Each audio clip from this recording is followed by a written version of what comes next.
मामला सिद्धार्थनगर जिले के शौरतगढ़ तहसील क्षेत्र के रामनगर गांव का है, जहां पर ग्राम सभा की जमीन को आबादी दिखाकर कुछ साल पहले कई लोगों को एग्रीमेंट कर दिया गया और उसी जमीन को कुछ साल बाद पक्का बैनामा कर दूसरे पक्ष को बेच दिया जाता है। इसी मामले में लगभग एक माह पहले मारपीट का मामला भी सामने आया था।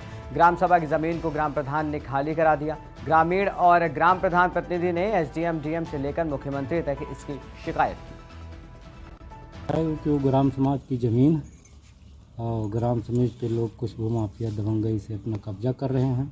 हम लोगों को मारे भी पीटे। धारा 144 के प्रावधान में सीजीएम के यहाँ मुकदमा चल रहा है और इन लोग अपने दबंगई के बल पे अपना कब्जा कर रहे हैं। तो इसको लेकर आप लोगों ने शिकायत नहीं की कि सरकारी जमीन है कब्जा कर रहे हैं? शिकायत किए सर, कोई तहसील प्रशासन भी नहीं ध्यान दे रहा है, कोई प्रशासन नहीं ध्यान दे रहा। अब चाहते हैं कि उसका मामला निस्तारण हो जाए। यही है सर कि हमारे गांव के आबादी जमीन है, सब लोग दबंगई से कब्जा कर रहे हैं। हमारे प्रधान बोल रहे हैं, उसको भी धमकी दे रहे हैं। अच्छा, कौन गांव के ही लोग हैं जो कब्जा कर रहे हैं? हाँ, गाँव के। अधिकारी नहीं आए थे कभी देखने? नहीं आए थे। क्या कह रहे थे वो लोग? वो भी कह रहे हैं कि ये कब्जा करने दे इसको, और उसको भी प्रधान को धमकी दे रहे हैं। कि वो ग्राम समाज की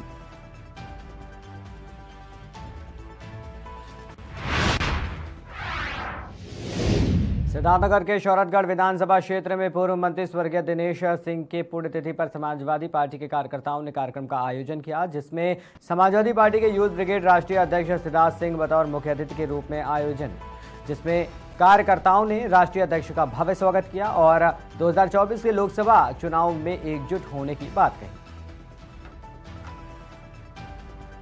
समाजवादी पार्टी ने सदैव अपने कामों पे भरोसा किया है और समाजवादी पार्टी के पास जो कार्यकर्ता हैं, देखिए दूसरी बार भाजपा आज इस उत्तर प्रदेश में सत्ता में आई है, लेकिन उसके बावजूद हम आपसे कह रहे हैं हमें, और हम कोई इसलिए नहीं कह रहे कि हम समाजवादी पार्टी के नेता हैं। हम उत्तर प्रदेश के विभिन्न जनपदों में हमें जाने का सौभाग्य मिला है, लेकिन जिस प्रकार के कार्यकर्ता हमारे पास हैं, वैसा सौभाग्य इस हिंदुस्तान की किसी पार्टी को हासिल नहीं है। वो भूखे पेट रह करके भी एक टाइम रोटी खा करके, नमक रोटी खा करके हमारे कार्यकर्ता आज हमारे लिए बूथों पे काम कर रहे हैं। ऐसे कार्यकर्ता अगर जिस पार्टी के पास होंगे, जो निस्वार्थ भाव से काम करते हों, मतलब भूखे पेट भी अगर कार्यकर्ता को काम करना पड़ रहा है हमारे, तो वो काम कर रहा है, तो ऐसे कार्यकर्ता से कोई पार्टी लड़ नहीं सकती। ये हमारा भरोसा है। सर, देवरिया जैसी घटना पर क्या कहेंगे? कि ऐसी घटनाएं कहीं नहीं होनी चाहिए। घटनाएं कोई हो, उसको राजनीति से नहीं जोड़ना चाहिए। जिसके परिवार का सदस्य चला गया, उसके बच्चों से पूछिए, आप उसकी पत्नी से पूछिए कि उसका दर्द क्या है। तो घटनाएं कहीं हो, उसमें राज्य सरकार के सारे अधिकारी, एलआईयू का फेलियरपन, इतनी बड़ी घटना, इतनी हत्याएं एक ही गांव में अगर हो रही हैं, तो उस संबंधित थाने की पुलिस क्या कर रही थी, संबंधित जिले के एसपी साहब क्या कर रहे थे, एलआईयू क्या कर रही थी, और स्वयं उत्तर प्रदेश में ये एक घटना नहीं है। अगर आप अध्ययन करने निकलेंगे तो उत्तर प्रदेश में विभिन्न इलाकों में, बुंदेलखंड में इससे बड़ी बड़ी घटनाएं हो रही हैं। ऐसे ही हमारे पश्चिमी उत्तर प्रदेश में तमाम घटनाएं हुई हैं, लेकिन पूर्वांचल के लोग दुखी हुए हैं और इस पूरे हिंदुस्तान के लोग दुखी हुए हैं देवरिया में जो घटना हुई है। और जिस प्रकार से सरकार ने अपना चेहरा उसमें प्रस्तुत किया है, उससे लोग दुखी हुए। समाजवादी पार्टी ने सदैव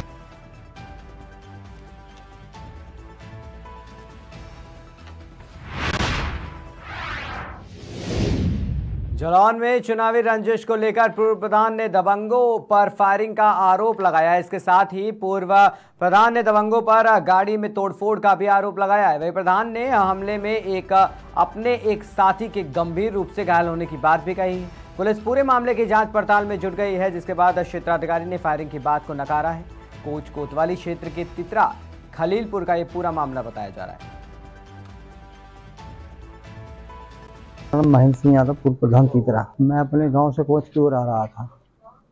एमएसडी कॉलेज के पीछे पंचायत भवन बना है, जहाँ पर गांव के 10-12 लोग घात लगाए बैठे थे। सुबह से मुझे पता नहीं चला कि ये हम पे अटैक करना चाहते हैं। जैसे वहाँ आए तो इन लोगों ने तुरंत फायर किया, तो 3 फायर करे, तो गाड़ी से उड़ के हम भागे। हम 2 लोग थे, एक शंकर सिंह राठौर, मैं महेंद्र सिंह यादव। शंकर सिंह का सर फट गया, गोली चलाई तो मैं भाग के वहाँ पास ही में मेरा एक मकान था, तो वहाँ जाके हम घुस गए। उन्होंने मेरी पूरी गाड़ी तोड़ दी, गाड़ी पूरी डैमेज कर दी। वहाँ शंकर सिंह का सर फूट गया, मैं तो बाल बाल बच गया। कौन लोग थे, उनके नाम पता है क्या? नाम छोटे राजा थे, गांव के पटेल है।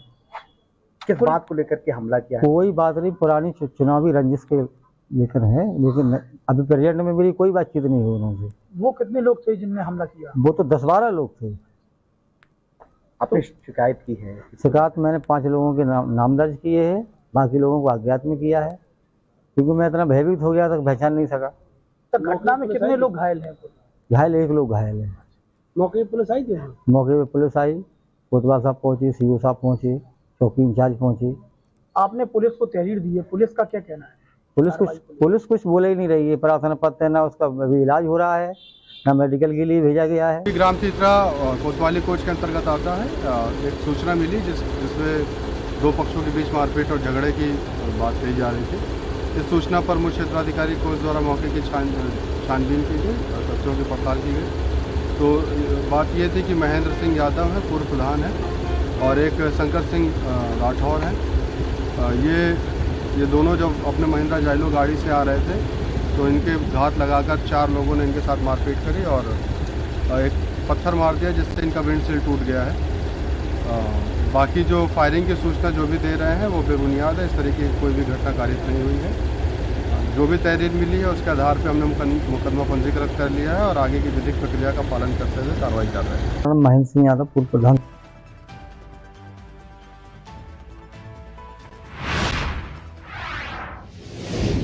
खबर उत्तर प्रदेश के जनपद बलिया से है, जहां मनियर इंटर कॉलेज के मैदान में प्रबंधक कमलेश सिंह के पिता और बड़े पिता का जयंती मनाई गई, जिसके मुख्य अतिथि माननीय बलिया लोकसभा के सांसद, बिहार बक्सर के विधायक, भाजपा के जिला अध्यक्ष समेत कई गणमान्य उपस्थित रहे।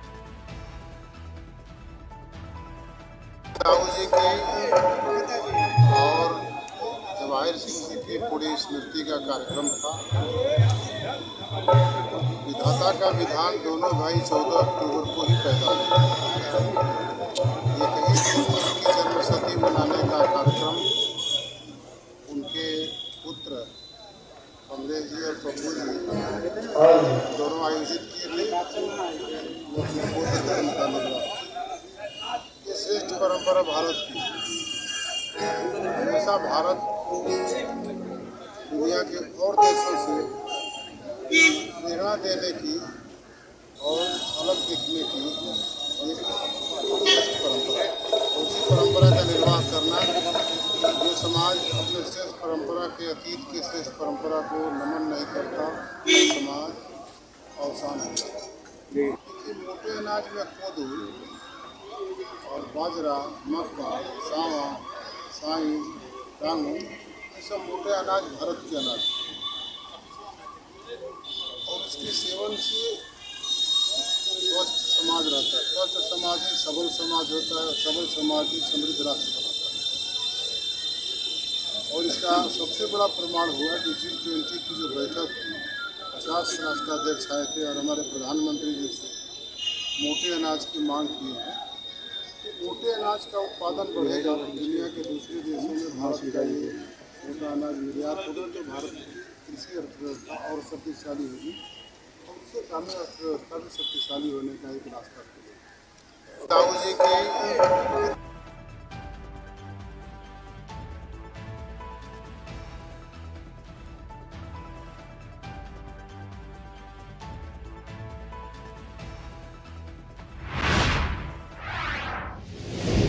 बांदा जनपद के सिंचाई विभाग के अफसर एसी कमरों में बैठ करके कागज में काम करते नजर आ रहे हैं। इसका उदाहरण देखने को तब मिला जब गांव वालों ने बताया कि उनके गांव में एक ऐसी नहर है जिसमें आज तक पानी ही नहीं आया और हर साल उस नहर से सिल्ट सफाई का पैसा भी निकाल जाता है। ये तो एक नहर का मामला है, लेकिन जनपद में ऐसी कितनी ही नहरें होंगी जहां कागजों में काम हो रहा है। ये बड़ी जांच का विषय है और ग्रामीणों की शिकायत के बावजूद आज तक कार्रवाई क्यों नहीं हुई, ये भी बात नहीं सामने आई है। पानी नहीं आ रहा है, सब उफड़ा रहा है पानी यहाँ से नहर से बाहर। आगे नहीं जाता? आगे जाते नहीं। कब पानी आता है साल भर में? साल में एक है जो है नुकसान में हो। नुकसान क्या होता है? नुकसान फसलन कर जा हमारे नहाती है वो बगल फलान तहाँ फसल सारे और कागजों में तो निकल रहा पैसा यहाँ का कि सफाई हो रही है ना। अब नहीं तो खुआ दिया ना अब यहाँ से अभी बांधा है यहाँ से आगे पानी बूंदा नहीं जाता है। तो आप लोगों की क्या मांग है? अरे कम से कम मान लिया पानी आवे समय से वहाँ तक पानी आए। यह है कि श्रीमान जी यहाँ नहर कभी आता नहीं है। दूसरी बात यहाँ नहर की सफाई नहीं होती है। नहर की पटरी जोती हुई है, जीसीबी से खुदवा दिया जाता है। थोड़ी से खोदने के बाद पूरा सरकार का पैसा चला जाता है और दिखा दिया जाता है और अधिकारी कर्मचारी खा जाते हैं। और यहाँ किसी तरह से नहर की पटरी का रास्ता तक नहीं है कि हम लोग अपने खेत चले जाएं। आला अधिकारियों को कभी सूचित किया? आला अधिकारियों कई बार आते हैं चले जाते हैं, कोई सुनाई नहीं होती। पानी नहीं आ रहा है, सब उफला।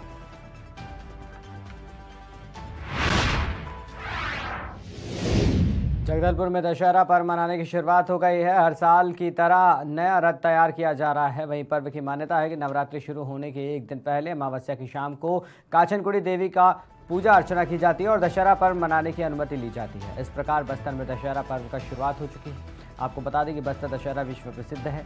इधर जगदलपुर राजवाड़ा के पास दंतेश्वरी मंदिर में मां दंतेश्वरी का आशीर्वाद लेने श्रद्धालुओं की काफ़ी भीड़ उमड़ी हुई नजर आई। बहुत सालों से चली आ रही है परंपरा। आज इस वर्ष 600 ईयर्स माई जी का खत्म हो रहा है, जिसमें कि हम दशहरा की जो परंपरा 1923 में चालू हुई थी आज दिन तक चली आ रही है 2023।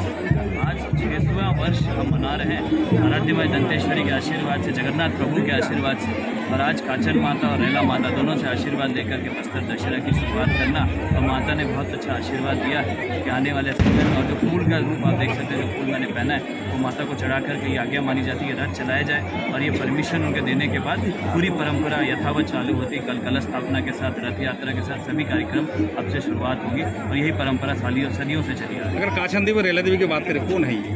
काचन देवी और रेला देवी दोनों देवियां जो घर की बेटियां हैं। हमारे जो पुराने राजा थे उनकी एक बेटी थी, दोनों बेटियों ने आत्मदाह किया जिनका नाम काचन देवी और रेला देवी। आत्मदाह किया, आत्मदाह करने के बाद उनकी पवित्र आत्मा इस जगह पे उपस्थित है। वो हमारी पनका जाति की जो महिला है, बच्ची है, उसके अंदर आती है। आने के बाद वो माता हमें आशीर्वाद देती है जो आप देखें। और ये ग्राम देवी के रूप से भी माना जाता है। और साथ साथ रेला देवी जो है, जो कि हमारे जो गोल बाजार है जगदलपुर का गोल बाजार, उसके अंदर विराजमान है। दोनों बेटियों ने आत्मदाह किया, तो इसलिए वो घर की बेटियाँ हैं, तो उनके साथ परमिशन लेकर के। और सबसे महत्वपूर्ण, अगर हम शास्त्रों के हिसाब से जाएंगे तो आज पितृपक्ष भी है, तो इसलिए बहुत जरूरी होता है कि अपने पूर्वजों का आशीर्वाद लें, अपनी घर की बेटियों का आशीर्वाद लें, क्योंकि उन्होंने आत्मदाह किया था और वो आशीर्वाद देती है। उसी के आशीर्वाद के बाद हम बस्तर दशहरा की पूरी परंपरा जिस तरफ से मेरे पूर्वजों ने करते हैं, प्रवीर महाराज ने किया, हमारे पिताजी ने किया और सभी राजाओं ने किया, उसी तरीके से परंपरागत परमिशन लेकर के अब परमिशन हमें मिल चुका है फूल के रूप में। और माता का ये आज्ञा है कि अब दशहरा अच्छे से बनाइए, कोई दिक्कत नहीं है। कोविड महामारी में भी उन्हें आशीर्वाद दिया था और किसी भी तरीके की कोई दिक्कत नहीं आई थी। यही माता का आशीर्वाद हमारे साथ बना रहे हैं। बहुत सालों से चली आ रही है।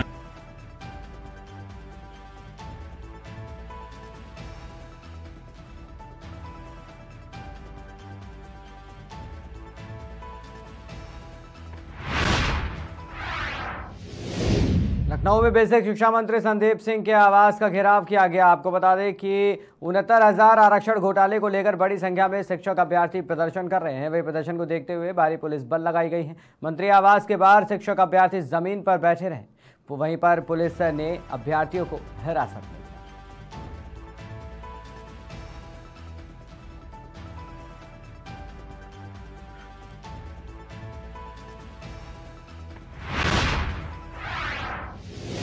दो 2024 के लोकसभा चुनाव को देखते हुए निषाद पार्टी के राष्ट्रीय अध्यक्ष और उत्तर प्रदेश सरकार में कैबिनेट मंत्री संजय निषाद ने अपने आवास से संवैधानिक आरक्षण अभियान की शुरुआत की और बड़ी संख्या में निषाद समाज के साथ पदयात्रा की शुरुआत की। बता दें कि ये पदयात्रा अपने आवास से संत कबीर नगर तक चलेगी, जिसमें बड़ी संख्या में निषाद समाज के लोग और तमाम कार्यकर्ता मौजूद रहे। संजय निषाद का कहना है कि वो 2024 के लोकसभा चुनाव में एनडीए को एक वोट निषाद समाज का भाजपा के लिए इकट्ठा करेंगे और उनकी जीत 2024 के लोकसभा चुनाव में सुनिश्चित करेंगे।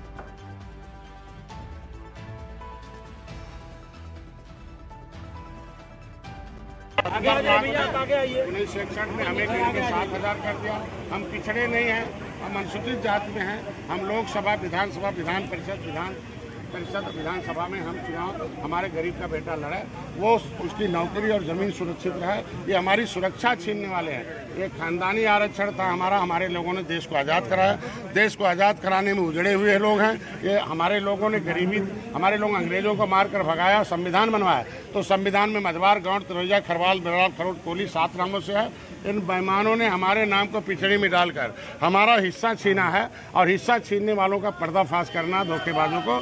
और पहली बार है कि मोदी जी और योगी जी ने हमारी बात को सुना और एक पत्र लिखकर आरजीआई से मांग की कि दिशा निर्देश दिया जाए, मार्गदर्शन किया जाए कि केवट मल्लाह कहाँ है। यह है पहली बार आरजीआई ने 70 साल में लिखा कि 1961 में हमने गिनती की, केवट मल्लाह मझवार थे। जब हम अनुसूचित जात की सूची में पहले से गिनती किए गए तो हमारे नाम को पिछड़ी में डालना गलत है। अगर रामचरित्र निषाद मछली शहर से लोकसभा की सीट को लड़कर जीत सकते हैं और वहां से वो सांसद बन सकते हैं, तो गरीब का बेटा भी हमारा जो आरक्षण है, संवैधानिक आरक्षण उसे दिया जाए। लोकसभा, विधानसभा, विधान परिषद का आरक्षण देकर हमारे गरीब निषादों को विधानसभा, विधान परिषद में पहुंचाया जाए। मेरा मांग है इनकी ज़मीन सुरक्षित रखी जाए, इनकी इज्जत सुरक्षित रखी जाए। हमने संविधान बनाया, इसलिए हमें मिलना चाहिए। तो महाजनसंपर्क अभियान चल रहा है। तमाम ऐसे नेता हैं जो सपा, बसपा, कांग्रेस में रहे और उनको उलझाते रहे। तो मैं चाहता हूँ एक्सपोज हो जाएं और आज सारा वोट हमारे साथ, एनडीए के साथ है।